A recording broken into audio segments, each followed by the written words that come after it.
यह एंटीऑक्सीडेंट शरीर में फ्री रेडिकल को बेअसर करने में मदद करता है।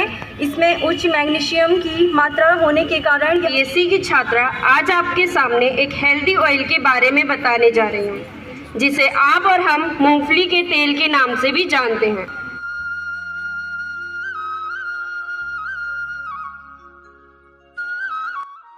सबसे पहले आप सभी को मेरा प्रणाम। मैं नेहा पुन्नीर स्वागत करती हूँ आपका अपने YouTube चैनल नेहा पुन्नीर व्लॉग्स में। आशा करती हूँ आप लोग बढ़िया होंगे, हम भी एकदम मस्त हैं। तो आज के व्लॉग की स्टार्टिंग हो रही है मेरी 11:15 बजे से, 12 बजने वाले हैं। और हमारे कॉलेज में था आज एक प्रोग्राम। आज एक प्रोग्राम था कौन सा प्रोग्राम था वो? गढ़ भोज दिवस था आज। तो गढ़ भोज दिवस पे आज निबंध प्रतियोगिता थी, उसके बाद हमारी क्लास होनी थी, लेकिन ऐसा कुछ नहीं हुआ। सबसे पहले बाहर पे प्रोग्राम हुआ। जैसे ही हम कॉलेज में आए तो बाहर पे प्रोग्राम हुआ, उसके बाद अब निबंध लिखने के लिए चले गए हैं जो बच्चे पार्टिसिपेट कर रहे हैं। शुभ प्रभात, मैं शीतल रावत कक्षा बीएससी की छात्रा आज आपके सामने एक हेल्दी ऑयल के बारे में बताने जा रही हूँ, जिसे आप और हम मूंगफली के तेल के नाम से भी जानते हैं। इसका बॉटनिकल नेम एरेकिस हाइपोगिया है। अगर इसका संतुलित मात्रा में उपयोग किया जाए तो इसके कई फायदे हैं। पहले मैं इसके पोषक महत्व पर प्रकाश डालूंगी। मूंगफली का तेल एंटीऑक्सीडेंट और फ्री रेडिकल का अच्छा स्रोत है। इसमें पेट्रोकेमिकल्स और विटामिन ए भी पाया जाता है। यह दोनों प्राकृतिक मिलते हैं। हालांकि ये विलुप्त होते जा रहे हैं धीरे धीरे, तो हमें इनके सेवन करने के साथ साथ इनका संरक्षण भी करना है। तो इन 8 घटकों के साथ साथ और बहुत सारे घटक हैं जो कि च्यवनप्राश के बनाने में यूज़ होते हैं। इसका मेन घटक आंवला भी है जो कि हमारी सेहत के लिए बहुत ही फायदेमंद है। तो इसको भी मैं व्यंजन की श्रेणी में ही मानूंगी और इसको भी हमें अपने दिनचर्या में शामिल करना चाहिए ताकि हमें स्फूर्तिवान बना सके, हमें शक्ति प्रदान कर सके। ऋषि च्यवन का नाम सभी ने सुना होगा। और ऋषि च्यवन वो उनका शरीर इतना जर्जर हो गया था, तब उन्होंने इसका सेवन किया था च्यवनप्राश का, जिससे वो फिर से स्फूर्तिवान हो गए थे, फिर से पुनर्जीवन उन्हें मिला था। और उसके बाद उन्होंने एक बहुत लंबा जीवन जिया, बहुत स्वस्थ जीवन जिया। उन्हीं के नाम पर इसको च्यवनप्राश भी कहा जाता है। तो अगले आ रही है ऋषिका, ये कुलथ की दाल के पोषक एवं मेडिसिनल यूजेस के बारे में आपको बताएं। शुभ प्रभात, मैं ऋषिका कक्षा बीएससी की छात्रा आप सभी को भारत में पाए जाने वाली लोकप्रिय दाल कुल्थी दाल के बारे में बताने जा रही हूँ। कुल्थी एक प्रकार की दाल है जिसे अंग्रेजी भाषा में हॉर्स ग्राम कहा जाता है। इसका बॉटनिकल नेम मैक्रोटिलोमा यूनिफ्लोरम है। यह औषधि के रूप में फायदेमंद है। इसे भारत के कई राज्यों में जैसे उत्तराखंड, तमिलनाडु, ओडिशा, बिहार में उगाया जाता है। कुल्थी दाल के कुछ पोषक तत्व हैं। कुल्थी दाल में कुछ पोषक तत्व पाए जाते हैं जैसे protein, fibre, calcium, phosphorus, magnesium, manganese, zinc, copper, vitamin. लाल चावल जिसका बॉटनिकल नेम ओराइजा रूफिकोगन है, उसके बारे में कुछ बताना चाहती हूँ। रेड राइस यानी लाल चावल की एक किस्म है जिसमें एंथोसाइनिन नामक पदार्थ होता है। लाल चावल एक लंबी दानेदार चावल की किस्म है जिसका लाल रंग पानी में घुलनशील रंग द्रव्य एंथोसाइनिन की उपस्थिति से होता है। इस चावल मैं बीएससी की छात्रा हूँ और मैं आपको रागी प्लांट के बारे में बताऊँगी, जिसको गढ़वाली में मंडवा भी बोलते हैं। रागी प्लांट का वैज्ञानिक नाम इस्यूलिन कोरा खाना है और यह एक प्रमुख अनाज की फसल है जिसका मुख्य उपयोग अखिल भारतीय प्रांतों में खाद्य के रूप में आवश्यकता होती है। पोषक महत्व, रेड राइस यानी लाल चावल में आयरन, विटामिन, फास्फोरस और फाइबर से भरपूर होता है। यह एंथोसाइनिन जैसे एंटीऑक्सीडेंट से भरपूर होता है जो इसके लाल रंग के लिए भी जिम्मेदार है। यह एंटीऑक्सीडेंट शरीर में फ्री रेडिकल को बेअसर करने में मदद करता है। इसमें उच्च मैग्नीशियम की मात्रा होने के कारण यह को लड़ने की क्षमता मिलती है। दूसरा, लिंगड़ की जड़ को पीसकर जोड़ों के दर्द वाले स्थान पर लगाने पर दर्द को राहत मिलती है। धन्यवाद। रोगी काया और दूजा सुख घर में हो माया।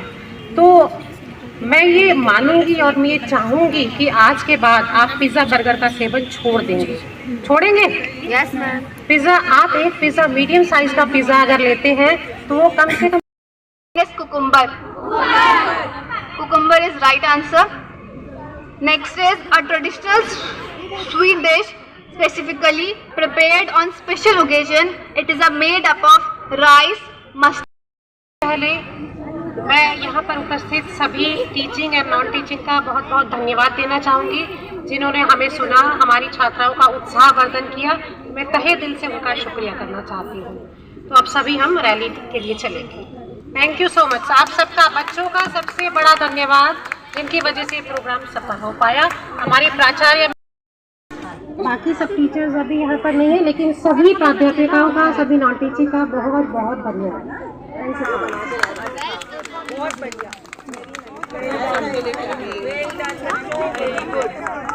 बहुत बढ़िया, तुम लोगों को बहुत बढ़िया। कौन सा वाला? Very nice. मुझे मिली यहाँ पे एक चॉकलेट, वो भी क्विज में। इसने काफ़ी आंसर दिए लेकिन एक ही मैंने बहुत जोर से अर से बोला था। अर से का फायदा।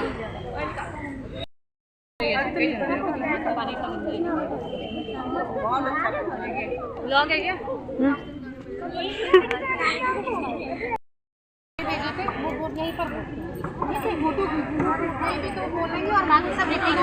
अपने बच्चे को समझ ज्ञान मदद दे रहा पौष्टिक आहार।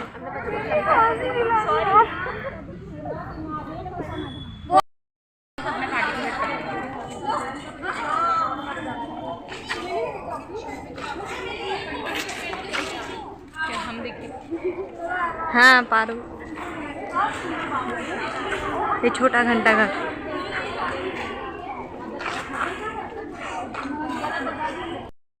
प्रोग्राम था जो गढ़ भूल दिवस पे, वो इतना मस्त था ना, आज मुझे बहुत अच्छा लगा, क्योंकि जो हमारा उत्तराखंड का जो खान पान, जो ट्रेडिशनल चीज़ें हैं जो विलुप्त होने की, मतलब अब ज़्यादा लोग वैसे ही खाते हैं फास्ट फूड वगैरह, तो उस पे था वो कि जैसे मंडवे की रोटी और कंडाली की सब्ज़ी जो हम खाते हैं गढ़वाली लोग, तो वो जो शहरी लोग हैं उनके लिए कुछ नया है, हमारे लिए तो कुछ नया नहीं, हम तो खाते रहते हैं।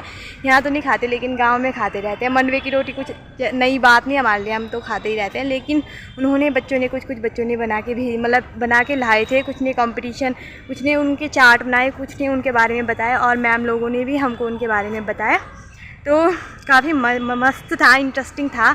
और जो हमारे गढ़वाली खान पान जो हम बनाते हैं, कफली वगैरह, लिंगड़े की सब्ज़ी जो हमारा होता ही है, वो सब कुछ उन्होंने बताया। तो बहुत अच्छा लगा कि हमारी बाहरी चीज़ों को, मतलब अब वो सब मतलब पूरे स्तर पे जाने लग गए लोग, मतलब हमारे देश के साथ साथ इंटरनेशनल भी हो गया, मतलब अब बहुत विख्यात ख्याति बढ़ रही है उसकी। तो काफ़ी अच्छा लगा, आप लोग भी ज़रूर देखना। तो अब घर चलते हैं, मेरी दोस्त भी रुकी है मुझे, बस थोड़ा देर मैंने ब्लॉग की स्टार्टिंग नहीं की थी, तो ब्लॉग की स्टार्टिंग करने के लिए मैंने उनको रुकाया था। अब घर चलते हैं, कुछ देर में मिलते हैं आपसे। तो ये देखो, मेरी दोस्त ने मुझे बहुत अच्छी अच्छी चीज़ें बता रही है, कि सही बोल रही है वो, कि हम लोग प्लेन्स, मतलब हमारे गढ़वाल के लोग ही प्लेन्स में शिफ्ट हो रहे हैं, तो वो देखो ना अपनी चीज़ों को भूल रहे हैं। मतलब कोई लोग तो अच्छे हैं कि नहीं भूलते, लेकिन जिनमें सबसे ज़्यादा न्यूट्रिशन है हमारी पहाड़ी चीज़ों, मंडवा हो गया, बाजरा हो गया, और गेहूँ वगैरह, हमारे लाल चावल हो गई, जिनको हम वो बोलते हैं, हमारे यहाँ चना बोलते हैं हम लाल चावलों को, तो वो बहुत ज़्यादा होता है, मतलब खूब होता है। अब बंदर सुअर हो गया, उसकी वजह से नहीं हो पा रहा है उतना, लेकिन अभी भी जो लोग मेहनत कर रहे हैं, थोड़ा बहुत हमको मिल जाता है और हो जाता है, अपने खाने के लिए हो जाता है। बेचते तो हम इतने नहीं है, मतलब बेचता वही है जिनका खूब होता है। और अब सुअर बंदर भी हो गए हैं, तो इतना नहीं होता, खाने के लिए ही हो जाता है इनफ।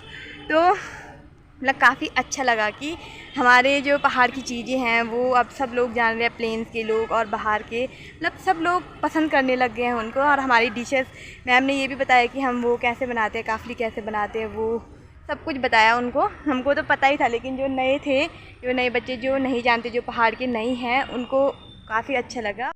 लास्ट में मैं यही बोलना चाहूँगी कि हम कितना भी बाहर प्लेन में शिफ्ट हो जाएं, लेकिन हमें जो अपनी ट्रेडिशनल चीज़ें हैं उनको कभी नहीं भूलना चाहिए। और सबसे ज़्यादा न्यूट्रिशन हमको उनसे ही मिलता है। सोयाबीन हो गया, हमारे मंडवा वगैरह, जो भी हमारी पहाड़ की चीज़ें हैं, कोई भी ऐसे नहीं है कि जिनसे हमको न्यूट्रिशन नहीं मिलता है और जो फ़ायदेमंद ना हो हमारे लिए। लगभग सभी चीज़ें भरपूर मात्रा में हमको उनसे न्यूट्रिशन मिलता है, चाहे वो कुछ दालें हों, चाहे फसलें हों, चाहे सब्जियां हों, कुछ भी चीज़।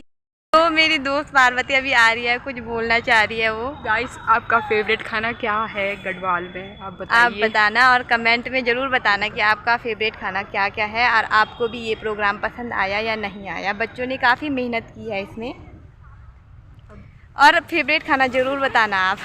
तो चलते हैं हम आपको लिंगोड़े की दिखाते। सब्जी जरूर ट्राई करें। हाँ, लिंगोड़े की सब्जी वो ज़्यादातर वैसे इलाकों में होती है जहाँ मतलब मंडुवे की रोटी, हाँ। मंडवे की रोटी, हाँ बहुत सारी चीज़ें हैं जो कि वो जो हमारे साथ अंजलि है वो हमारे मतलब पहाड़ी नहीं है, तो वो उसके लिए थोड़ा नया था ये, लेकिन वो भी एक्सपीरियंस लेगी। हाँ सीखूंगी, पर कुछ पता नहीं है अभी उसको पता नहीं है। सब्जी की दूंगी तुझे, मंडुवे की रोटी। बाकी मेरे ब्लॉग देख लेना कुछ पता नहीं हो तो काफ़ी कुछ मतलब ऐसे पहाड़ी चीज़ें हम बनाते रहते हैं तो मैं डालती रहती हूँ ना। बाय। हाँ ये भी करना। तो अभी ले रहे हैं हम हाथ के लिए कुछ ब्रेसलेट वगैरह। यहाँ पे हमको कुछ ना कुछ पसंद आ ही जाता है क्योंकि हमारे कॉलेज के बगल पे ही है ना ये दुकान, फिर सब अच्छी अच्छी चीज़ें रहती हैं। मैंने ये लिया गले के लिए। लेते हैं पहले।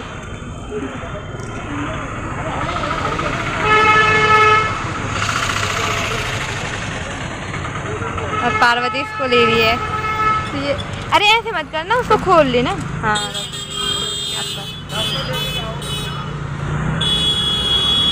ये अच्छा है यार।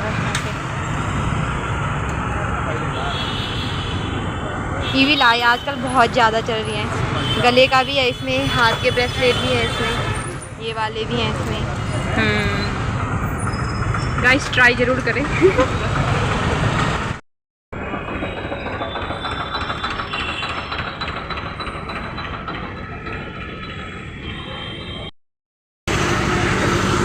मेरी दोस्त तो चली गई, कन्नू लोग तो आए नहीं थे आज, तो पार्वती है उसका नाम, उसके साथ आई थी मैं। और बस भी यहाँ पे लगी है तो मैं बैठती हूँ। तो बस से मैं उतर गई हूँ और टाइम भी हो गया है पौने मतलब 1 बज गए हैं। 1 बजे तक पहुँच जाऊँगी, उसके बाद खाना पीना खाएँगे और तब ट्यूशन वगैरह जाऊँगी, तब टाइम नहीं मिलेगा। तो आज हमारी पहली क्लास थी, क्लास तो नहीं हुई लेकिन मतलब वही प्रोग्राम हुआ, और क्लास तो अब शायद सोमवार से होगी। तो अब घर चलते हैं। तो अब इस वीडियो को यहीं पे एंड करती हूँ। अगर आपको वीडियो पसंद आए लाइक करना, कमेंट करना और अपने दोस्तों के साथ शेयर करना। तो मिलते हैं न्यू ब्लॉग में, तब तक के लिए बाय बाय। जय देवभूमि उत्तराखंड।